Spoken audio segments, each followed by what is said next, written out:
Hi hello ಸ್ನೇಹಿತರೆ, ಎಲ್ರಿಗೂ ನಮಸ್ಕಾರ. ನಾನು ನಿಮ್ಮ ಸಾಮ್ರಾಟ್ ಅನಿಲ್ ಮಾತಾಡ್ತಾ ಇರೋದು. ಸ್ನೇಹಿತರೆ, ನೀವು ನೋಡ್ತಾ ಇದ್ದೀರಾ ಸಾಮ್ರಾಟ್ ಅನಿಲ್ ಯೂಟ್ಯೂಬ್ ಚಾನಲ್. ಹೊಸೊಬ್ಬರಾಗಿದ್ದರೆ ದಯವಿಟ್ಟು ಸಬ್ಸ್ಕ್ರೈಬ್ ಮಾಡ್ಕೊಳ್ಳೋದು ಮರಿಬೇಡಿ. ಸಬ್ಸ್ಕ್ರೈಬ್ ಮಾಡಿಕೊಂಡೆ ನನ್ನ ಚಾನಲ್ನ ಯಾವಾಗಲೂ ನೋಡ್ತಾ ಇರಿ, ಬೆಂಬಲಿಸ್ತಾ ಇರಿ ಅಂತ ಹೇಳ್ತಾ ಇವತ್ತಿನ ವಿಷಯ, ಇವತ್ತಿನ ಟಾಪಿಕ್ಗೆ ಬರೋಣ ಬನ್ನಿ. ಸ್ನೇಹಿತರೆ, ಇವತ್ತಿನ ವಿಷಯ ಏನಪ್ಪ ಅಂತ ಹೇಳಿದ್ರೆ, ನಿಮಗೆಲ್ಲ ಗೊತ್ತು, KSRTC ಹೆಚ್ಚುವರಿ ಪೋಸ್ಟು 143 ಅಭ್ಯರ್ಥಿಗಳನ್ನ ಕರೆದಿದ್ದಾರೆ. ಏನು 2000 DCMC ಪೋಸ್ಟಲ್ಲಿ ಯಾರ್ಯಾರು ಕೌನ್ಸ್ಲಿಂಗ್ಗೆ ಅಟೆಂಡ್ ಆಗಿತ್ತಿಲ್ಲ ಸ್ನೇಹಿತರೆ, ಅರ್ಥ ಮಾಡ್ಕೊಳ್ಳಿ. ಕೌನ್ಸ್ಲಿಂಗ್ಗೆ ಯಾರ್ಯಾರು ಅಟೆಂಡ್ ಆಗಿತ್ತಿಲ್ಲ ಅವ್ರನ್ನ ಹೆಚ್ಚುವರಿ ಪೋಸ್ಟ್ ಆಗಿ 143 ಅಭ್ಯರ್ಥಿಗಳನ್ನ ಸೆಕೆಂಡ್ ಲಿಸ್ಟ್ ಥರ ಕರೆದಿದ್ದಾರೆ. 143 ಅಭ್ಯರ್ಥಿಗಳನ್ನ ಕರೆದಿದ್ದಾರೆ. ನಿಮಗೆಲ್ಲ ಗೊತ್ತಾಯಿತು, ಸೆಕೆಂಡ್ ಲಿಸ್ಟ್ ಅಂತಲೇ ಅಂದ್ಕೊಳ್ಳಿ. ಇದು ಹೆಚ್ಚುವರಿ ಪೋಸ್ಟು, ಸೆಕೆಂಡ್ ಲಿಸ್ಟು. ಅರ್ಥ ಆಯ್ತಾ? ಯಾರ್ಯಾರು ಕೌನ್ಸ್ಲಿಂಗ್ಗೆ ಹೋಗಿತ್ತಿಲ್ಲ, ಮೊದಲನೇ ಲಿಸ್ಟಲ್ಲಿ ಯಾರ್ಯಾರು ಕೌನ್ಸ್ಲಿಂಗ್ಗೆ ಹೋಗಿತ್ತಿಲ್ಲ ಸ್ನೇಹಿತರೆ, ಯಾರ್ಯಾರು ಬರ್ಕೊಟ್ಟಿದ್ರು, ಕೆಲವರು ಅಟೆಂಡೇ ಆಗಿತ್ತಿಲ್ಲ ಎಷ್ಟೋ ಜನ. ಯಾಕೆಂದರೆ NW ಇತ್ತಲ್ಲಪ್ಪ, ಎರಡೂ ಕಡೆ ಸೆಲೆಕ್ಷನ್ ಆಗಿರೋ ಅಭ್ಯರ್ಥಿಗಳು ಕೂಡ ಇದ್ದರು. ಹಾಗಾಗಿ ಕೆಲವರು ನೇರವಾಗಿ ಫೋನ್ ಮಾಡಿ ಕೂಡ ಹೇಳಿದರು, ಇಲ್ಲ ಮೇಡಮ್ ನಂದು NW ಸೆಲೆಕ್ಷನ್ ಆಗಿದೆ, KSRTCಗೆ ಬರೋಕ್ಕಾಗಲ್ಲ ಅಂತ. ಕೆಲವರು ಫೋನ್ ಮಾಡಿದಾಗ ಏನು ಹೆಡ್ ಆಫೀಸಿಂದ ಫೋನ್ ಮಾಡ್ತಾರೆ ಅಭ್ಯರ್ಥಿಗಳಿಗೆ, ಆವಾಗ ಇಲ್ಲ ನಾನು NWಗೆ ಮಾತ್ರ ಹೋಗ್ತಾಯಿದ್ದೀನಿ ಸರ್, ದಯವಿಟ್ಟು KSRTCಗೆ ಬರೋಕ್ಕಾಗಲ್ಲ, ನನ್ನನ್ನು ಕ್ಯಾನ್ಸಲ್ ಮಾಡಿ ಅಂತ ತುಂಬ ಜನ ಅಭ್ಯರ್ಥಿಗಳು ಕೂಡ ಹೇಳಿದರು ಸ್ನೇಹಿತರೆ. ಕೆಲವರು ನೇರವಾಗಿ ಬಂದು ಬರ್ಕೊಟ್ಟಿದ್ರು. ಅರ್ಥ ಆಯ್ತಾ? ಕೆಲವರು ಕೌನ್ಸ್ಲಿಂಗ್ಗೆ ಅಟೆಂಡ್ ಆಗಿದ್ದಿಲ್ಲ. ಇಂಥವ್ರನ್ನ ಪರಿಗಣನೆಗೆ ತಗೊಂಡು ಹೆಚ್ಚುವರಿಯಾಗಿ ಇವ್ರನ್ನ 143 ಅಭ್ಯರ್ಥಿಗಳನ್ನ ಆಯ್ಕೆ ಮಾಡಿದ್ದಾರೆ. ಅದರಲ್ಲಿ ಟೋಟಲ್ SCಗೆ 36 ಪೋಸ್ಟು. ಇನ್ನು ಏನು 46 ಹೊಡೆದು ಸೆಲೆಕ್ಷನ್ ಆಗಿದ್ದಿಲ್ಲ ಸ್ನೇಹಿತರೆ, ಕ್ಯಾಟಗರಿ ಇಲ್ದಿರೋರು ಅವರೆಲ್ಲರೂ ಕೂಡ ಸೆಲೆಕ್ಷನ್ ಆಗಿದ್ದಾರೆ. ಈ 46, 45 ವರೆಯಲ್ಲ ಜನರಲ್ ಸೆಲೆಕ್ಷನ್ ಆಗಿದ್ದಾರೆ, ಅವರು ಕ್ಯಾಟಗರಿಲಿ ಸೆಲೆಕ್ಷನ್ ಆಗಿಲ್ಲ. 46, 45 ವರೆ ಅಭ್ಯರ್ಥಿಗಳು ಎಷ್ಟು ಜನ ಉಳಿದಿದ್ರು ಅವರೆಲ್ಲ ಜನರಲ್ ಸೆಲೆಕ್ಷನ್ ಆಗಿದ್ದಾರೆ, ಜನರಲ್ ಮೆರಿಟಲ್ಲಿ ಸೆಲೆಕ್ಷನ್ ಆಗಿದ್ದಾರೆ. ಅವ್ರು ಯಾರು ಕ್ಯಾಟಗರಿಗೆ ಬಂದಿಲ್ಲ. ಇನ್ನು ಕೆಲವರು 45ರಲ್ಲಿ ಕೆಲವರು ಜನರಲ್ ಸೆಲೆಕ್ಷನ್ ಆಗಿದ್ದಾರೆ, ಕೆಲವರು ಕ್ಯಾಟಗರಿಲಿ ಸೆಲೆಕ್ಷನ್ ಆಗಿದ್ದಾರೆ. ಅವ್ರು ಯಾರಪ್ಪ ಅಂತ ಹೇಳಿದ್ರೆ, ಕೆಲವರು 3A ಕ್ಯಾಟಗರಿ ಅಭ್ಯರ್ಥಿಗಳು, ಕೆಲವರು 3B ಕ್ಯಾಟಗರಿ ಅಭ್ಯರ್ಥಿಗಳು. ಒಂದು ಸ್ವಲ್ಪ ಜನ ಜನರಲ್ ಮೆರಿಟಲ್ಲಿ ಆಯ್ಕೆ ಆಗಿದ್ದಾರೆ 45 ಇರೋಂಥ ಅಭ್ಯರ್ಥಿಗಳು, ಸ್ವಲ್ಪ ಜನ ಕ್ಯಾಟಗರಿಲಿ ಆಯ್ಕೆ ಆಗಿದ್ದಾರೆ. ಇನ್ನು ಬಾಕಿಯವರು ಇನ್ನು 43 ಅಭ್ಯರ್ಥಿಗಳು ಯಾರ್ಯಾರು SC ಕ್ಯಾಟಗರಿಲಿ 36 ಜನ ಆಯ್ಕೆ ಆಗಿದ್ದಾರೆ, ಅವರೆಲ್ಲ ಕ್ಯಾಟಗರಿಲಿ ಸೆಲೆಕ್ಷನ್ ಆಗಿರೋದು. ಇನ್ನೂ ಕೆಳಗಡೆ ಬಂದಿದೆ 42 ವರೆ 2B ಕ್ಯಾಟಗರಿ ಮುಸ್ಲಿಂ ಕ್ಯಾಟಗರಿ ಹುಡುಗರು ಯಾರ್ಯಾರು ಇದ್ದಾರೆ ಅವರು ಕೂಡ 4 ಜನ ಏನೋ ಸೆಲೆಕ್ಷನ್ ಆಗಿದ್ದಾರೆ.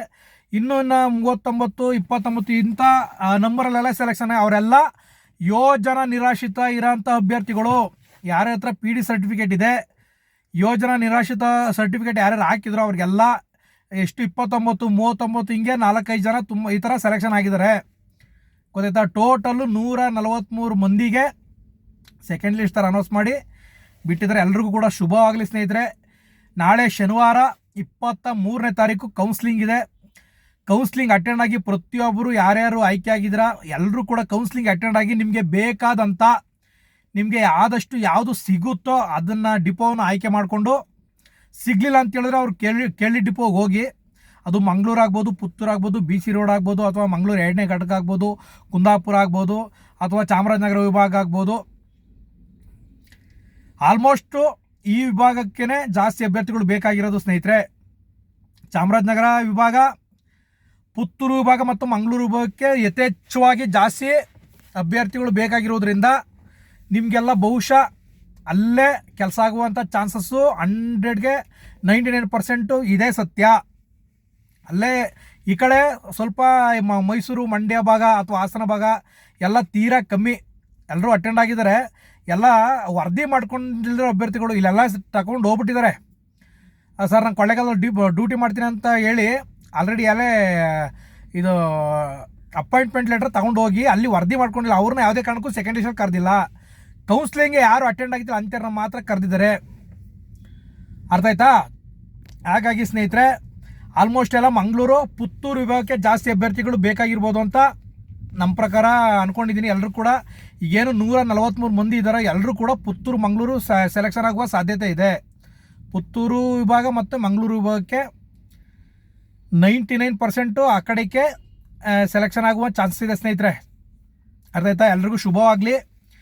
ಯಾರು ಕೂಡ ಕೆಲಸ ಬಿಡೋಕ್ಕೆ ಹೋಗಬೇಡಿ. ನೋಡಿ, ಎಷ್ಟೋ ಜನ ಅಭ್ಯರ್ಥಿಗಳು ಇದೊಂದು ಚಾನ್ಸ್ ಮಿಸ್ ಆಯ್ತಲ್ಲಪ್ಪ ಅಂತ ಎಷ್ಟೋ ಜನ ನೊಂದು ಬೆಂದು ತುಂಬ ಜನ ಡಿಪ್ರೆಷನ್ಗೆ ಹೋಗ್ಬಿಟ್ಟಿದ್ದಾರೆ. ನಂದು ಕೂಡ ಸೆಕೆಂಡ್ ಲಿಸ್ಟಲ್ಲಿ ಸೆಲೆಕ್ಷನ್ ಆಗಲಿಲ್ವಲ್ಲಪ್ಪ ಅಂತ ಎಷ್ಟೋ ಜನ ಅಭ್ಯರ್ಥಿಗಳು ಸ್ನೇಹಿತರೆ ಕಣ್ಣೀರಲ್ಲಿ ಕೈ ತೊಳಿತಾ ಇದ್ದಾರೆ.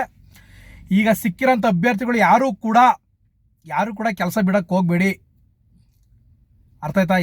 ಯಾರು ಕೆಲಸ ಬಿಡೋಕ್ಕೆ ಹೋಗಬೇಡಿ. ಅದು ಮಂಗಳೂರು ಸೆಕೆಂಡ್ ಘಟಕ ಆಗಲಿ, ಮಂಗಳೂರಲ್ಲಿ ಏನು 2 ಘಟಕ ಇದೆಯೋ, 2 ಡಿಪೋ ಏನೋ ಇದೆ, ಎಲ್ಲಿಗೆ ಹಾಕಿದ್ರು ಲೀಲಾಜಾಲವಾಗಿ ಡ್ಯೂಟಿಗಳನ್ನ ಮಾಡಿ ಕೆಲಸ ಸಿಗದೆ, ನಾನು ಹೇಳ್ದಾಗೆ ಒಂದು ಕಸ ಗುಡ್ಸೋಕೆ ಕೆಲಸ ಸಿಗೋದು ಕೂಡ ಒಂದು ಅದೃಷ್ಟ ಅಂತ ತಿಳ್ಕೊಬೇಕು ಗೌರ್ಮೆಂಟ್ ಕಡೆಯಿಂದ ಸಿಕ್ಕಿದ್ರೆ. ಅರ್ಥ ಆಯ್ತಾ? ಕಷ್ಟ ಆಗುತ್ತೆ ಅಂತ ಬಿಡೋಕ್ಕೆ ಹೋಗಬೇಡಿ. ಯಾರು ಸ್ಯಾಲ್ರಿ ನೋಡೋಕ್ಕೆ ಹೋಗಬೇಡಿ ಸ್ನೇಹಿತರೆ. ಜೀವನ ನೋಡ್ಕೊಳ್ಳಿ, ಆರಾಮಾಗಿ ಡ್ಯೂಟಿ ಮಾಡಿ. ಅರ್ಥ ಆಯ್ತಾ? ನಿಮ್ದು ಏನಾದರೂ 2 ಕಡೆ ಸೆಲೆಕ್ಷನ್ ಆಗಿದ್ರೆ, ಈಗ NWRTCಲ್ಲೂ ಕೂಡ ಸೆಕೆಂಡ್ ಲಿಸ್ಟ್ ಬಿಟ್ಟರು, ನೀವೇನಾದರೂ NWRTCಲ್ಲಿ ಸೆಲೆಕ್ಷನ್ ಆಗಿ KCRTCಲಿ ಮೊದಲು ಸೆಲೆಕ್ಷನ್ ಆಗಿದ್ರೆ, ಇವಾಗ ಏನು NWRTC ಸೆಕೆಂಡ್ ಲಿಸ್ಟಲ್ಲಿ ನೀವೇನಾದರೂ ಸೆಲೆಕ್ಷನ್ ಆಗಿದ್ದರೆ ಬೇಕಾದ್ರೆ ಬಿಟ್ಟು ಹೋಗ್ಬೋದು. ಸೆಲೆಕ್ಷನ್ ಇಲ್ಲ, ಇದು ತೊಂದರೆ ಇಲ್ಲ, ಬಿಟ್ಟು ಹೋಗ್ಬೋದು. ಯಾಕೆಂದರೆ ನಿಮ್ಮ ಊರಿನ ಹತ್ತಿರದ ಇರುವಂಥ ಡಿಪೋಗಳನ್ನೇ ಸೆಲೆಕ್ಷನ್ ಮಾಡಿದ್ರೆ ನೀವು ಕೊನೆ ತನಕ ಉಳ್ಕೋತೀರಾ. ನಿಮ್ಮ ಆರೋಗ್ಯ ಚೆನ್ನಾಗಿರುತ್ತೆ, ನಿಮ್ಮ ಹೆಲ್ತ್ ಚೆನ್ನಾಗಿರುತ್ತೆ. ಅರ್ಥ ಆಯ್ತಾ? ನಿಮ್ಮ ದಿನಚರಿಗಳು ಚೆನ್ನಾಗಿರಬೇಕು ಅಂತ ಹೇಳಿದ್ರೆ ನಿಮ್ಮ ಮಾಡುವಂಥ ಕೆಲಸ ನಿಮ್ಮ ಸ್ಥಳೀಯವಾಗೇ ಇರಬೇಕು. ನಿಮ್ಮ ಆರೋಗ್ಯ ಚೆನ್ನಾಗಿರಬೇಕು ಅಂತ ಹೇಳಿದ್ರೆ ನೀವು ಮಾಡುವಂಥ ಕೆಲಸ ನಿಮ್ಮ ಸ್ಥಳೀಯವಾಗೇ ಇರಬೇಕು. ನೀವು ಡ್ಯೂಟಿ ಎಷ್ಟೇ ಟಯರ್ಡಾಗಿ ನೀವು ಎದ್ದು ಮನೆಗೆ ಹೋಗ್ತೀನಿ ಅಂತ ಹೇಳಿದ್ರೆ ಮಾತ್ರ, ನೀವು ಎಷ್ಟೇ ಟಯರ್ಡಾಗಿರಿ ಡ್ಯೂಟಿಲಿ, ನೀವು ಸಂಜೆ ಹೊತ್ತು ಮನೆಗೆ ಹೋಗಿ ನೀವು ಫ್ಯಾಮಿಲಿ ಜೊತೆ ಟೈಮ್ ಸ್ಪೆಂಡ್ ಮಾಡಿದ್ರೆ, ಬೆಳಿಗ್ಗೆ ಎದ್ದು ಫ್ರೆಶ್ ಆಗಿ ಮಾಡಿದ್ರೆ ಅವತ್ತಿನ ದಿನ ಹೊಸದಾಗಿ ಕಾಣಿಸುತ್ತೆ ನಿಮಗೆ ಸ್ನೇಹಿತರೆ. ಅರ್ಥ ಆಯ್ತಾ? ಆಗ ನೀವು ಎಷ್ಟು ವರ್ಷ ಬೇಕಾದ್ರೂ ನೀವು ಡ್ಯೂಟಿ ಮಾಡ್ಬೋದು. ಆದರೆ ನೀವು ದೂರದಿಂದ ಉಳ್ಕೊಂಡು ನೀವು ಬ್ಯಾಚುಲರ್ ಥರ ಇವಾಗ ಟೈಮ್ ಸ್ಪೆಂಡ್ ಮಾಡಿಕೊಂಡು ಹೆಂಗೋ ತಿನ್ಕೊಂಡು ಹೆಂಗೋ ಜೀವನ ಮಾಡ್ತೀನಿ ಅಂತ ಹೇಳಿದ್ರೆ ನೀವು 10 ವರ್ಷ ಬದುಕೋರು 4 ವರ್ಷನೂ ಕೂಡ ಬರಲ್ಲ. ಯಾಕೆಂತ ಹೇಳಿದ್ರೆ ಇದೇನು IAS ಹುದ್ದೆ ಅಲ್ಲ, FDA ಹುದ್ದೆ ಅಲ್ಲ. ಹೋಗಿ 8 ಅವರ್ ಬಂದು ಇನ್ಸರ್ಟ್ ಮಾಡ್ಕೊಂಡೋಗಿ ಕೊಳೆ ಆಗ್ದಂಗೆ ಇರೋಕ್ಕೆ ಗೊತ್ತಾ. ತುಂಬ hard work duty, heavy toughest duties ಅಂತ ಹೇಳಿದ್ರೆ ಈ ಸಾರಿಗೆಲಿ ಡ್ರೈವರು ಕಂಡಕ್ಟ್ರೆ ಹೆವಿ ಟಫೆಸ್ಟ್. ನಿಮಗೆಲ್ಲ ನೀವೇ ನೋಡ್ತಾ ಇದ್ದೀರಾ ಕಣ್ಣಾರೆ ಸ್ನೇಹಿತರೆ ಎಷ್ಟೊಂದು ಕಷ್ಟ ಇದೆ ಅಂತ. ಆದರೂ ಲೈಫ್ ಇದೆ, ಮುಂದೆ ಫ್ಯೂಚರ್ ಇದೆ. ಚೆನ್ನಾಗಿ ಡ್ಯೂಟಿ ಮಾಡ್ಕೊಂಡು ಹೋಗಿ, ಸಿಕ್ಕಿರೋರಿಗೆಲ್ಲ ಶುಭವಾಗಲಿ ಸ್ನೇಹಿತರೆ. ಆಮೇಲೆ ಇನ್ನೊಂದು ಏನಪ್ಪ ಅಂತ ಹೇಳಿದ್ರೆ 545 ಪೋಸ್ಟು ಕೆಲವರು ಯಾವಾಗ ಬಿಡ್ತಾರೆ ಸರ್, ಯಾವಾಗ ಬಿಡ್ತಾರೆ ಅಂತ ಇನ್ನೂ ಕೂಡ ಅದೇ ಗುಂಗಲ್ಲಿದ್ದಾರೆ. 545 ಪೋಸ್ಟ್ ಯಾವಾಗ ಬಿಡ್ತಾರೆ ಸರ್, ಯಾವಾಗ ಬಿಡ್ತಾರೆ ಅಂತ. ಅದು ಕೂಡ ಪರಿಶೀಲನೆ ಹಂತದಲ್ಲಿದೆ. ಅರ್ಥ ಆಯ್ತಾ? ಪರಿಶೀಲನೆ ಹಂತದಲ್ಲಿದೆ. ಅದು ಕೂಡ ವಿಧಾನಸೌಧದಲ್ಲಿ ಪರಿಶೀಲನೆ ಹಂತದಲ್ಲಿದೆ. ಅದು ಕೂಡ ಆಗ್ಬಹುದು. ಅಭ್ಯರ್ಥಿಗಳು ಕಾದಿ ನೋಡಿ, ಅದು ಕೂಡ ಆಗ್ಬೋದು. ಏಕೆಂತ ಹೇಳಿದ್ರೆ ಅದೆಲ್ಲ ಚರ್ಚೆ ಆಗಿದೆ. ಇದೇನು ಸದನ ಕಲಾಪ ನಡೀತಾ ಇದೆಯೋ ಅಲ್ಲೂ ಕೂಡ ಚರ್ಚೆ ಆಗಿದೆ. ಇದಕ್ಕೆ ಈಗ ಏನಕ್ಕೆ ನೀವು ಕೈ ಬಿಟ್ರಿ, 2545 ಪೋಸ್ಟ್ ಕಾಲ್ ಮಾಡಿ ಏನು 2000 ತುಂಬಿಕೊಂಡು ಇನ್ನು 545 ಪೋಸ್ಟ್ ಏನು ಕೈ ಬಿಟ್ರಿ ನಮಗೆ ಉತ್ತರಿಸಿ ಅಂತ ಕ್ವಶನ್ ಕೂಡ ಕೇಳಿದ್ದಾರೆ. ಅರ್ಥ ಆಯ್ತಾ? ಒಂದು ನಿಮಿಷ, ಕ್ವಶನ್ ಕೂಡ ಕೇಳಿದ್ದಾರೆ ಸ್ನೇಹಿತರೆ. ಅದಕ್ಕೆ ಆನ್ಸರ್ ಮಾಡಲೇಬೇಕು.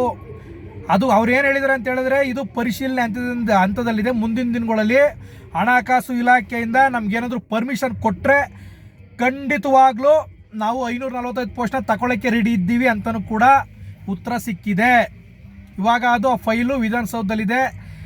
ಮುಂದೆ ಏನಾದರೂ ಮೂವ್ ಆಗಿ ಹಣಕಾಸು ಸಚಿವರಿಂದ ನಮ್ಮ ಸಿದ್ದರಾಮಯ್ಯ ಸಾಹೇಬ್ರಿಂದ ಏನಾದರೂ ಅಪ್ರೂವಲ್ ಸಿಕ್ಕಿ ಅವ್ರದ್ದೊಂದು ಸೈನ್ ಬಿದ್ದೇನೋ ಅಪ್ರೂವಲ್ ಆದರೆ ಅದನ್ನು ಕೂಡ 545 ಪೋಸ್ಟ್ ಕೂಡ ಕಂಪ್ಲೀಟ್ ಆಯ್ತವೆ. ಆಲ್ಮೋಸ್ಟ್ 40 ಮೇಲೆ ಯಾರ್ಯಾರಿದ್ರೆ ಎಲ್ರಿಗೂ ಕೂಡ ಜಾಬ್ ಆಗೋ ಚಾನ್ಸಸ್ಸು 100ಕ್ಕೆ 200 ಭಾಗ ಸಾಧ್ಯತೆ ಇದೆ. ಆದರೆ ಯಾವಾಗಂತ ದಯವಿಟ್ಟು ಕೇಳಿಬಿಡಿ, ಅದ್ರ ಬಗ್ಗೆ ಮುಂದಿನ ದಿನಗಳಲ್ಲಿ ಕೂಡ ನಾವು ಹೋರಾಡೋಣ. ಅರ್ಥ ಆಯ್ತಾ? ನೋಡೋಣ. ನಂದು ಕೂಡ ನೋಡಿ, ನಂದು 42ವರೆ ಇತ್ತು, ನಂದು ಕೂಡ ಆಗಿಲ್ಲ. ಆದರೂ ನನಗೇನು ಬೇಜಾರಿಲ್ಲ. ಯಾಕೆಂದರೆ ಯಾರು ಜಾಸ್ತಿ ಮಾರ್ಕ್ಸ್ ಹೊಡಿರ್ತಾರೆ ಅವ್ರಿಗೆ ಮೊದಲ ಆದ್ಯತೆ ಕೊಡಬೇಕು. ಈಗ ನಾನು 42 ಹಿಡ್ದನ್ನು ಕೊಟ್ಟರೆ ನನಗೆ ಬೇಜಾರಾಗುತ್ತೆ. ನನಗೆ ಯಾಕೆ ಬೇಜಾರು? ಇನ್ನು ಅಭ್ಯರ್ಥಿಗಳ ಸೀನಿಯರಿಟಿ ಅವರಲ್ಲ, ಜಾಸ್ತಿ ನಂಬರ್ ಹೊಡೆದಿರೋ ಅವರಲ್ಲ, ಅವ್ರಿಗೆ ಕೊಡಲೇಬೇಕಲ್ವ ಕೆಲಸ. ಅದನ್ನು ತಿಳ್ಕೊಬೇಕು ನಾವು. ನಮ್ಮ ಥರನೇ ಅವರು, ನಮಗಿಂತ ತುಂಬ ಕಷ್ಟಪಡೋ ಅಭ್ಯರ್ಥಿಗಳು ತುಂಬ ಇದ್ದಾರೆ. ನಾವೇನು ಕಷ್ಟಪಡ್ತಾರ ಬಿಡಿ, ನಾನು ಆರಾಮಾಗಿದ್ದೀನಿ. ಆದರೆ ಪಾಪ ತುಂಬ ಕಷ್ಟದಲ್ಲಿರೋಂಥ ಅಭ್ಯರ್ಥಿಗಳಿದ್ದಾರೆ. ಇದನ್ನೇ ನಚ್ಕೊಂಡು ಇರೋಂಥ ಅಭ್ಯರ್ಥಿಗಳು ತುಂಬ ಜನ ಇದ್ರು ಸ್ನೇಹಿತರೆ, ತುಂಬ ಜನ ಇದ್ರು ಇದನ್ನೇ ನಚ್ಕೊಂಡು. ಅವ್ರಿಗೆ ಕೆಲಸ ಸಿಗಲಿ, ಅವ್ರಿಗೆಲ್ಲ ಶುಭವಾಗಲಿ, ಒಳ್ಳೇದಾಗಲಿ ಅರ್ಥ. ಇದನ್ನ ಹೇಳೋಕ್ಕೆ ಇಷ್ಟಪಡ್ತೀನಿ. ಅರ್ಥಾಯ್ತಾ? 545 ಪೋಸ್ಟ್ ಕೂಡ ಮುಂದಿನ ದಿನಗಳಲ್ಲಿ ಸ್ನೇಹಿತರೆ ಆಗುತ್ತೆ. 545 ಆಗುತ್ತೆ ಯಾವಾಗ ಅಂತ ದಯವಿಟ್ಟು ಕೇಳಕ್ಕೆ ಹೋಗ್ಬೇಡಿ. ನೋಡೋಣ, ಪಿನ್ ಟು ಪಿನ್ ಅಪ್ಡೇಟ್ ಬರ್ತಾಯಿದ್ರೆ ಅದ್ರ ಮುಖಾಂತರ ನಿಮಗೆ ಯೂಟ್ಯೂಬಲ್ಲಿ ನಿಮಗೆ ವಿಷಯಗಳನ್ನ ಶೇರ್ ಮಾಡೋಕ್ಕೆ ಇಷ್ಟಪಡ್ತೀನಿ. ನಾನು ಅದನ್ನು ಹಂಚ್ಕೋತಾ ಇರ್ತೀನಿ, ಏನು ನಡೀತಾ ಇದೆ ಪ್ರೊಸೆಸ್ಸು, ಏನಾಗ್ತಾಯಿದೆ ಅಂತವ ಮುಂದಿನ ದಿನಗಳಲ್ಲಿ ನಿಮ್ಮ ಜೊತೆಯೆಲ್ಲ ಹಂಚ್ಕೋತಾ ಇರ್ತೀನಿ. NWRTC ಅಷ್ಟೇ 1800 ಪೋಸ್ಟ ಏನು ನಮಗೆ ಅವರು ಕೇಳಿದ್ರು, ಸದನದಲ್ಲಿ ಕೇಳಿದ್ರು, ಇಲ್ಲ ನಾವು ಈಗೇನು ಪಾಸ್ ಆಗಿದ್ದಾರೆ ಅಭ್ಯರ್ಥಿಗಳು ಅವ್ರನ್ನೇ ಪರಿಗಣನೆ ಮಾಡಿ ನಾವು ಕೂಡ ಅವ್ರನ್ನೇ ಕೂಡ ನಾವು ತಗೊಳ್ಳೋಕ್ಕೆ ಒತ್ತು ಕೊಡ್ತೀವಿ ಅಂತ ಸಾರಿಗೆ ಸಚಿವರು ಕೂಡ ಹೇಳಿದ್ದಾರೆ. ರಾಮಲಿಂಗಾರೆಡ್ಡಿ ಸಾಹೇಬರು ಪಾಸ್ ಆಧಾರನೇ ತಗೋತೀವಿ ಅಂತ. ಅದು ಕೂಡ ಯಾವುದೇ ಕಾರಣಕ್ಕೂ ಮಿಸ್ ಆಗಲ್ಲ, ಏಕೆಂದರೆ ಅದೆಲ್ಲ ರೆಕಾರ್ಡ್ ಇದೆ, ಮಾತಾಡಿರೋ ಅಂಥ ವಿಡಿಯೋ ಇದೆ. ಮುಂದಿನ ದಿನಗಳಲ್ಲಿ ನಾವು ಅದನ್ನು ಅವ್ರಿಗೆ ತೋರಿಸ್ಬೋದು. ನೀವು ಹಿಂಗೆ ಹೇಳಿದ್ರಿ ಸ್ವಾಮಿ, ನಮಗೆ ನ್ಯಾಯ ಕೊಡಿ ಅಂತ ಕೂಡ ಕೇಳ್ಬೋದು, ಹೌದಲ್ವಾ? ಮುಂದಿನ ದಿನಗಳು ಕೇಳ್ಬೋದು, ನೀವು ಪಾಸ್ ಆಧಾರನೇ ತಗೋತೀವಿ ಅಂತ ಹೇಳಿದ್ರಿ ಸ್ವಾಮಿ, ಇನ್ನೂ ಏನಕ್ಕೆ ನೀವು ತಗೋತಿಯಲ್ಲ, ದಯವಿಟ್ಟು ನಮಗೆಲ್ಲ ಏಜ್ ಆಗ್ತಾಯಿದೆ, ದಯವಿಟ್ಟು ಪರಿಗಣನೆಗೆ ತಗೊಂಡು ನಮಗೆಲ್ಲ ಕೆಲಸ ಕೊಡಿ, ಕೇಳಿ. ಸದನ ಮುಗಿತದಂಗೆ ನೋಡೋಣ ಎಲ್ಲಿಗೋಗಿ ನಿಂತ್ಕೊಳ್ಳುತ್ತೆ ನೋಡೋಣ. ತಗೊಂಡೇ ತಗೋತಾರೆ. NWRTC ಸ್ನೇಹಿತರೆ ತಗೊಂಡೇ ತಗೋತಾರೆ, ನೀವು ಯಾರು ಕೂಡ ಎದುರ್ಕೊಳ್ಳೋ ಅವಶ್ಯಕತೆ ಇಲ್ಲ. KSRTCನೂ ಅಷ್ಟೇ 545 ಪೋಸ್ಟು ತಗೊಂಡೇ ತಗೋತಾರೆ, ಎದುರ್ಕೊಳ್ಳೋ ಅವಶ್ಯಕತೆ ಇಲ್ಲ. ಅರ್ಥ ಆಯ್ತಾ? ಸೆಕೆಂಡ್ ಲಿಸ್ಟ್ ಬಿಟ್ಟಿದ್ದಾರೆ, ಇನ್ನು ಥರ್ಡ್ ಲಿಸ್ಟಲ್ಲೂ ಕೂಡ ಬರುತ್ತೆ. ಕೆಲವ್ರ ಹೆಸರು ಥರ್ಡ್ ಲಿಸ್ಟು ಕೂಡ ಕರೀತಾರೆ. ಅರ್ಥ ಆಯ್ತಾ? ಕೆಲವ್ರು ಹೇಳ್ತಿದ್ದಾರೆ ಥರ್ಡ್ ಲಿಸ್ಟ್ ಬರೋದಿಲ್ವಂತೆ. ಆದರೆ ಥರ್ಡ್ ಲಿಸ್ಟು ಬರುತ್ತೆ. ಈಗ 143 ಅಭ್ಯರ್ಥಿಗಳಲ್ಲಿ ಯಾರು ಆಬ್ಸೆಂಟ್ ಆಗ್ತಾರೋ ಅವ್ರನ್ನ ಮಾತ್ರ ಕರೆಕ್ಟಾಗಿ ಕೇಳಿಸ್ಕೊಳ್ಳಿ. ಇವಾಗ ಏನು 143 ಅಭ್ಯರ್ಥಿಗಳಲ್ಲಿ ಏನಾದ್ರು ಯಾರು ಹೋಗದೆ ಹೋದರೆ ಅಂಥ ಅಭ್ಯರ್ಥಿಗಳನ್ನ ಥರ್ಡ್ ಲಿಸ್ಟ್ ಮಾಡಿ ಅವ್ರನ್ನ ಕರೆಯುವಂಥ ಚಾನ್ಸಸ್ ಇರುತ್ತೆ. ಅರ್ಥ ಆಯ್ತಾ? ಎಲ್ರಿಗೂ ಒಳ್ಳೇದಾಗಲಿ, ಶುಭವಾಗಲಿ, ಎಲ್ಲ ಚೆನ್ನಾಗಿ ಡ್ಯೂಟಿ ಮಾಡಿ ಅಂತ ಹೇಳ್ತಾ, ಏನಾದರೂ ಅಪ್ಡೇಟ್ಸ್ ಇದ್ದರೆ ಸ್ನೇಹಿತರೆ ತಿಳಿಸ್ಕೊಡ್ತೀನಿ ಅಂತ ಹೇಳ್ತಾ, ಎಲ್ರಿಗೂ ಒಳ್ಳೇದಾಗಲಿ. ಜೈ ಹಿಂದ್, ಜೈ ಕರ್ನಾಟಕ ಮಾತೆ, ಜೈ KSRTC.